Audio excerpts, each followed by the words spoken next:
This is episode 3 of our father and son trip to Zion and Bryce in April of 2019. We're going to talk about Bryce and Kodachrome State Park and the scenic drive on Route 12. There are two ways to get to Bryce Canyon National Park, which is in the center of this map. There's a northern route and a southern route from Interstate 15. I strongly recommend that you take one route to get there and the other route to go back because they're both scenic. We stayed in Tropic, Utah, which is about 10 miles, give or take a couple miles outside the gate for Bryce Canyon. It was a nice drive. There was also, if you like wild turkey, and I mean the birds, not the bourbon, there seemed to be a path where every single day there were wild turkey crossing the road at the same spot. And why did they do that? To get to the other side. The night before we showed up at Bryce, it snowed to beat the band, and the morning we went, it was crisp and bright and clear. It was also a wind chill of about 11 degrees. Early April is too early for shuttle buses to run. We drove our car into the park, and there's not a lot of parking, but then there's also not a lot of people when the wind chill factor is 11 degrees.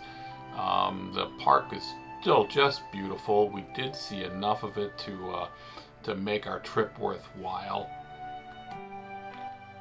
We drove in and parked at Sunrise Point, and we walked down to Sunset Point. It's about a half a mile. We walked back and then got back in our car and drove down to Bryce Point. Anything south of that was closed due to the snow. In spite of the weather, the trails were all open that were accessible from Sunrise and Sunset Points. The general store was open, the visitor center was open, just about everything you'd want was available except the shuttle buses. When we left Bryce, we decided to go east and south on Route 12 toward Kodachrome State Park. As you approach Kodachrome State Park, you'll see all kinds of signs about cattle crossing. You'll notice this cow is on the wrong side of the fence, and they do like to hang out along the road. So the signs are serious, and you should take them serious. We came around a corner and came face to face with Blackie. We found out later on was his name. And Blackie likes to hang out near the side of the road and watch the cars go by. In the park, you can camp, you can bring your RV, you can hike. There are several trails. It's inexpensive. We were very pleased with this particular park. There were also lots of natural formations that were enjoyable to see. After we left the park, we continued on Route 12, which is the red line on this map. We drove up to Point 11 and broke off on Burr Trail Road. We went to the Slot Canyon. We also stopped at point number 10 on the map, which is a petrified state forest. Unless you're really into petrified wood, I would skip that park if I were you.